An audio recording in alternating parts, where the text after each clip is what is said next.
And welcome back to TCG Inform. So within the last video, I showed off an enneacraft deck profile for April of 2026.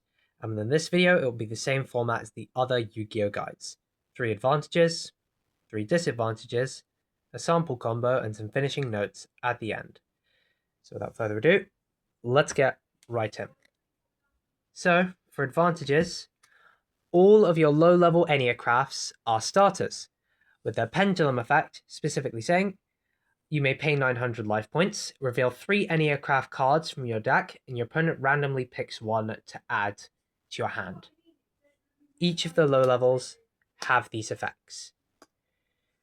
Advantage number 2, your deck is hard to interrupt since you are a flip deck. Your opponent can't really stop effects that are face down. Now, the enneacrafts are made to flip face up again, but they are hard to interrupt because they are flips, and they are also hard to recognize which is which. And advantage number 3, you can play a whole load of non-engine. You can play a good amount of non-engine, especially going second non-engine, such as Lava Golem, Nibiru, Book of Eclipse, etc., etc. You can play Lava Golem because all your enneacrafts special summon themselves by revealing themselves, but summon a monster specifically. Meaning, if you've already summoned that enneacraft to the field, you can summon a different enneacraft instead, face down, and I don't think it says anywhere that you need to reveal them, but you may need to if it says that. But yes, you can play a whole load of non-engine. Disadvantages, your deck, you need at least 2 of the low-level enneacrafts in order to start up your combo. You could technically do it with 1, but it's more recommended you do it with 2, because if you're only doing it with 1, you have to sacrifice one of them to grab Rebirth to hopefully shuffle that back, and maybe a high-level enneacraft you have in your hand to draw to and hopefully get into another lower one or a release. But yeah, it's more recommended you get 2 enneacrafts, which then allows you to get your combos off more efficiently. Disadvantage number 2, which relates to the first one, your high-level enneacrafts are not helpful within your starting hand, but they're not really good in your starting hand at all, really, unless you already have 2 enneacrafts, then they're really good. Disadvantage number 3, I think this is just all in starters. The add effect is random. Sorry, this didn't come in as the second one, but it makes sense the third one since it is the worst. If you're wanting a certain card but you already have used that card, then you're going to have to hope to the gods that you get it randomly, or if your opponent uses something to make your deck a bit smaller, like you're facing Runic, you have to hope that you get the card you want from random, or you get lucky with their banishes. Now, let's get on to our sample combo. Now, for this sample combo, as I've done with the rest of them, I'll be putting 2 enneacrafts already into my hand to show off this deck at its full power.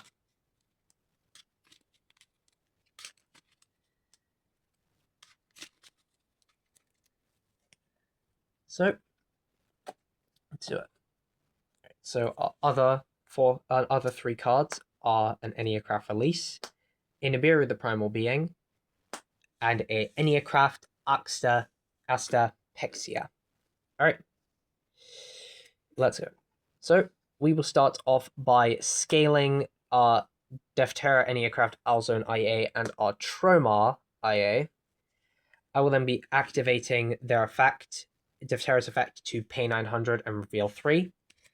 Now, since I will be after a certain enneacraft, because there are already 3 in the deck, I will just add it automatically to my hand.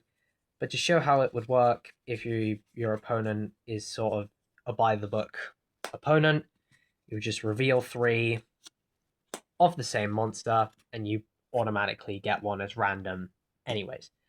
But if they're not, you can just automatically add it to your hand by saying, I will reveal 3 of the same monster.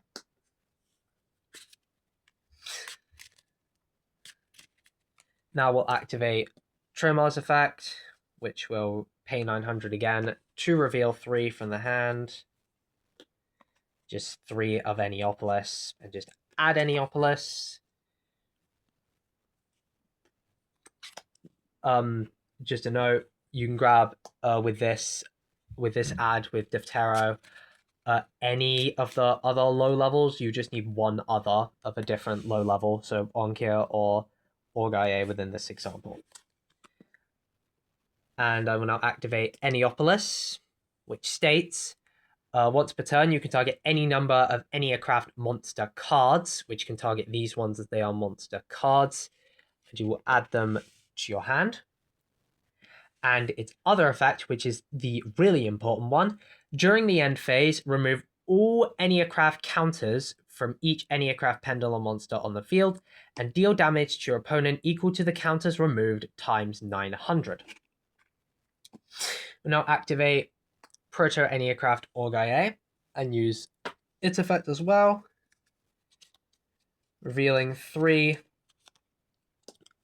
of Onkirae and adding it to our hand.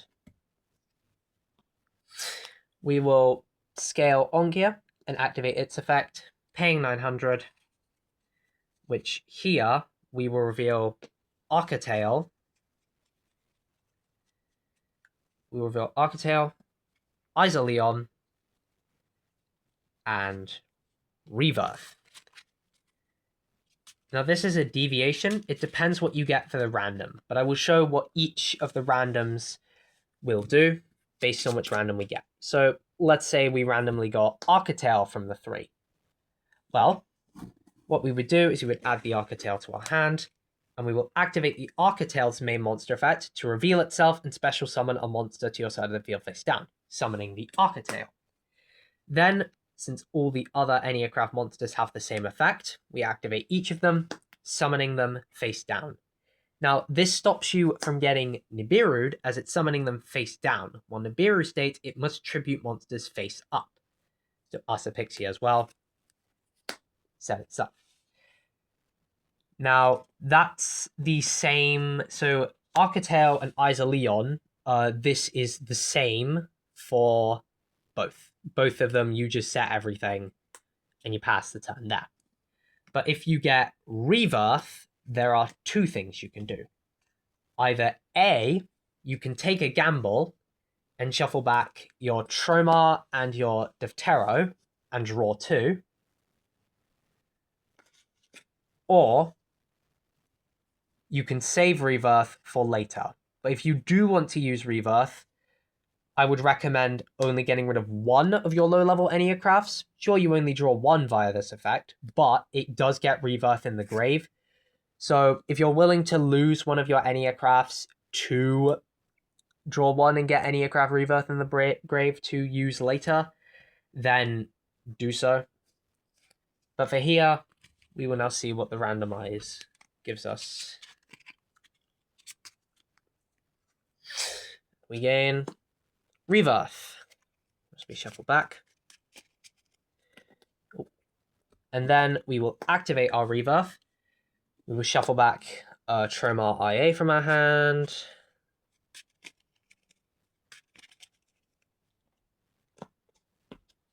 And draw 1, being a release.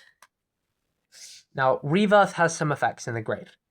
Being its effect is when your opponent normal or special summons a monster while this card's in the grave, you can banish it to either special summon an Enneacraft monster from your hand face down, or change a face down Enneacraft monster you control to face up.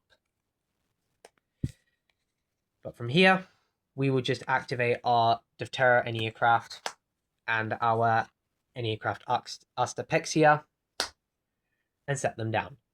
Now, this end board does leave you at a very low amount of life points. It leaves you normally at 4,400, which is a low life point total.